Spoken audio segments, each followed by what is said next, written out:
Hello friends, Sanskrit for education की class में आपका फिर से स्वागत है। आज हम लोग देखेंगे कादम्बरी कथामुखम। कादम्बरी के प्रणेता है बाणभट्ट और इनकी उपाधि विशेष है तुरंग बाण और इनका समय है 7वीं शताब्दी का पूर्वार्ध। कादम्बरी की विधा है कथा और इसकी उपजीविका का श्रेय कुढ़ाडी की वृहत कथा को दिया जाता है। बाणभट्ट के पिता का नाम है चंद्रभानु और माता का नाम है राजदेवी और इनके पितामह हैं अर्थापत्ति और इनके प्रपितामह हैं पशुपति। और बाणभट्ट की रचनाएं हैं हर्षचरित जो आख्यायिका है, 8 उच्छ्वासों की कादम्बरी कथा है, चंडी शतक स्तुति काव्य है और पार्वती परिणय नाटक है।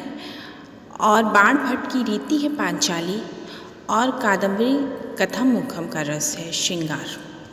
बाणभट्ट के विषय में कई उक्तियाँ प्रसिद्ध हैं, यानी उन्हें कई उपाधियाँ मिली हैं, जिनमें से सबसे पहले है वश्यवाणी चक्रवर्ती। यह कथन उनके लिए हर्षवर्धन ने कहा है। बाणस्तु पंचाननः, ये कथन चंद्रदेव ने कहा है। पंच बाणस्तु बाणः, जयदेव का कथन है। गद्य कवि नाम निकष वदंती, ये आलोचक हैं। गद्य सम्राट बलदेव उपाध्याय द्वारा कहा गया है। बाणः कविना मेह चक्रवर्ती, ये सोढल द्वारा कहा गया है। वाणी वाणो बभूव, गोवर्धनाचार्य द्वारा ये उपाधि बाणभट्ट को दी गई है। कादम्बरी कथामुखम का नायक है चंद्रपीठ और नायिका है कादम्बरी। कादम्बरी कथामुखम का सहनायक है पुंडरी जो वैशंपायन है और सहनायिका है महाश्वेता। कादम्बरी में जो मुख्य वर्णनों के विषय में बताया गया है, यानी जो टॉपिक्स हैं, उनमें हैं शूद्रक वर्णन, शुक वर्णन, चांडाल कन्या वर्णन, विंध्याटवी वर्णन, सबर सैन्य वर्णन, शाल्मली वृक्ष वर्णन, जाबाली आश्रम वर्णन, उज्जैनी वर्णन, तारापीठ वर्णन, इंद्र युद्ध वर्णन, आक्षोष सरोवर वर्णन और महाश्वेता वर्णन, कादम्बरी वर्णन आदि वर्णन कादम्बरी में किए गए हैं। अब हम लोग कादम्बरी से संबंधित प्रमुख पात्रों के परिचय के विषय में देखते हैं कि चंद्रपीठ, कादम्बरी, पुंडरीक और महाश्वेता का परिचय। चंद्रपीठ के पिता का नाम है तारापीठ, माता का नाम है विलासवती और चंद्रपीठ का मित्र है वैशंपायन। अब कादम्बरी जो नायिका है, इनके पिता हैं चित्ररथ और कादम्बरी की माता है मदिरा। पुंडरीक के पिता हैं महर्षि श्वेतकेतु, माता है लक्ष्मी और पुंडरीक का मित्र है कपिंजल। महाश्वेता के पिता हैं हंस और महाश्वेता की माता है गौरी। कादम्बरी कथामुखम में 2 पात्रों के 3 जन्मों की कथा का वर्णन किया गया है। प्रथम जन्म में चंद्रमा रहता है और द्वितीय जन्म में चंद्रपीठ बनता है और तीसरे जन्म में वह शूद्रक का रूप लेता है। उसी तरह से प्रथम जन्म में पुंडरीक रहता है, दूसरे जन्म में वैशंपायन बनता है और तीसरे जन्म में पुंडरीक शुक बन जाता है। और रोहिणी पहले जन्म में रोहिणी रहती है, दूसरे जन्म में वह पत्रलेखा बन जाती है। और जो चंद्रपीठ का मित्र कपिंजल है, वह पहले जन्म में कपिंजल रहता है, दूसरे जन्म में इंद्रयुध बनता है और तीसरे जन्म में वह फिर से कपिंजल हो जाता है। और लक्ष्मी जो पहले जन्म में चंद्रमा की माता थी, वह तीसरे जन्म में चांडाल कन्या बन जाती है। इस तरह से कादम्बरी में 3 जन्मों की कथा का वर्णन किया गया है। आइए अब चलते हैं आगे। अब हम लोग देखेंगे कादम्बरी कथामुखम की कुछ प्रमुख सूक्तियों के विषय में। आगे चलते हैं। सकल भूतल रत्नः भूतः वैशंपायनो नामः शुको अयम आत्मीय क्रियताम्। यह सूक्ति उस समय की है जब चांडाल कन्या वैशंपायन को पकड़ लेती है, जब वैशंपायन जाबाली मुनि से अपनी कथा को, अपने जीवन के विषय में जानता है, अपनी कथा को सुनता है और उससे सब कुछ स्मरण हो जाता है, तो वह वहाँ से आश्रम से उड़ जाता है और उड़ के वह रास्ते में जाता रहता है। तभी उसे रास्ते में चांडाल कन्या ने पकड़ लिया था और उस चांडाल कन्या ने उस शुक को राजा शूद्र को उपहार रूप में देने का निश्चय किया और वह उससे लेकर के राजा शूद्र के दरबार में जाती है। यह जो सूक्ति है उसी समय की है जब चांडाल कन्या शुक के विषय में बताते हुए कहती है कि यह जो शुक है, शूद्रक से तोते का परिचय देते हुए चांडाल कन्या कहती है कि महाराज सकल भूतल रत्नः भूतः वैशम पायनो नामः शुको अयम। यह जो संपूर्ण भूतल यानी यह जो पृथ्वी है, इस पृथ्वी पर यह राजनीति में, पुराण में, इतिहास में और सभी कार्यों में निपुण यह रत्न, पृथ्वी पर रत्न के समान यह जो शुक है, इसका नाम वैशम पायन है। ऐसा वह चांडाल कन्या वैशंपायन के विषय में परिचय देती है राजा शूद्रक को कि यह शुक पृथ्वी का एकमात्र रत्न है, यानी पृथ्वी पर एक ही रत्न है, वह है यह वैशंपायन नामक शुक। आगे चलते हैं। चरित विमुक्ताहारम व्रतमीव भवतो रिपु स्त्रीणाम।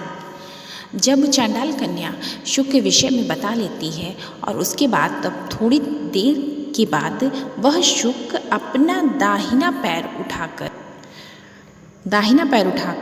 और जय शब्द का उच्चारण कर राजा को आर्या छंद में उसकी प्रशंसा करते हुए कहता है कि जिसने चरित विमुक्ताहार अपने शत्रुओं की स्त्रियों के स्तनों के रिपु स्त्रीणाम अर्थात जिसने अपनी शत्रुओं की स्त्रियों को स्तन युगलों को आंसुओं से स्नान करा करके और शोक की अग्नि से युक्त कर चरित विमुक्ताहार उनके गले का जो हार है उसे अलग कर दिया है और वह ऐसी अवस्था में है जैसे मानो वह भोजन का त्याग कर व्रत धारण किए हों।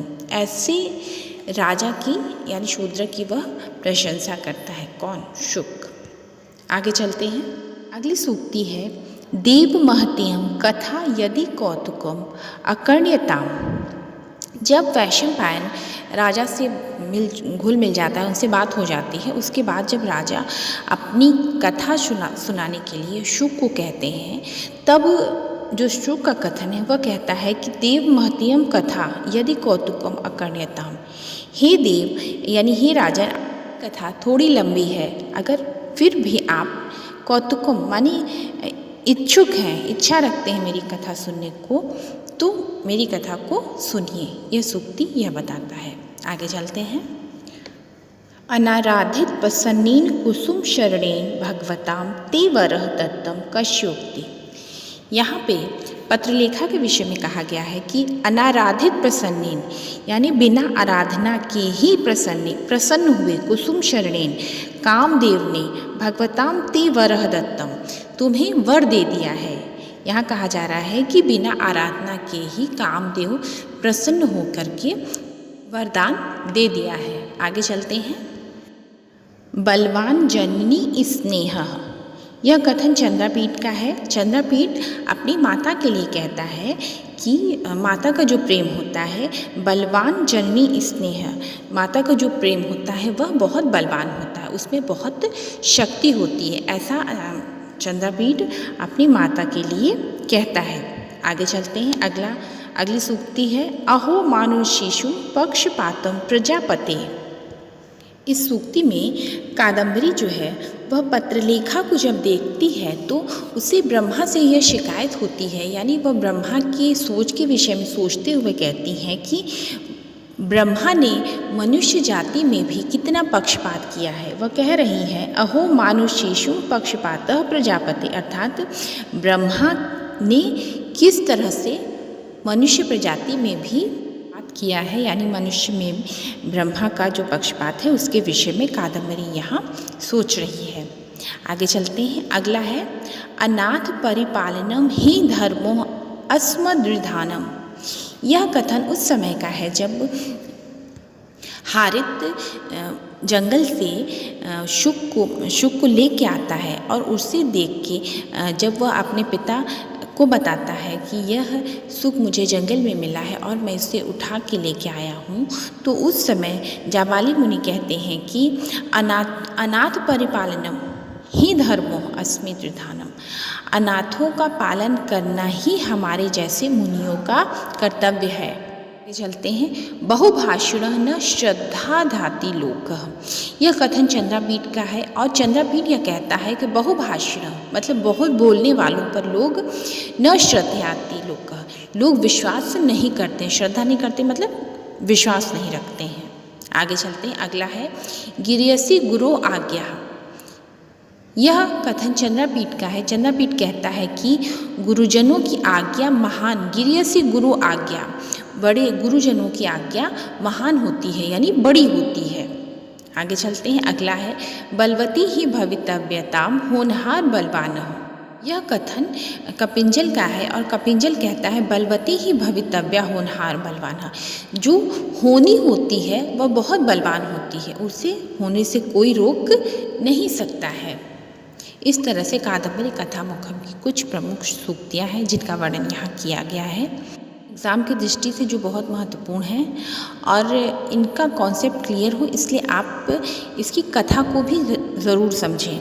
तो इसकी स्टोरी जो है कादम्बरी कथामुखम की और सुकनाशोपदेश की कथा जो है वो प्लेलिस्ट में आप जाके चेक कर सकते हैं, वहाँ पे आपको मिल जाएगी, जिससे आपको जानने से ये जो सूक्ति कहाँ की है और कौन कह रहा है, किस कंडीशन की है, यह बात आपको बड़ी ही सरलता से समझ में आएगी और परीक्षा में आपको यह करने में बहुत ही सुविधा मिलेगी। अगर आपको ये वीडियो अच्छा लगा हो तो प्लीज़ लाइक करें, शेयर करें और सब्सक्राइब करें। Thank you.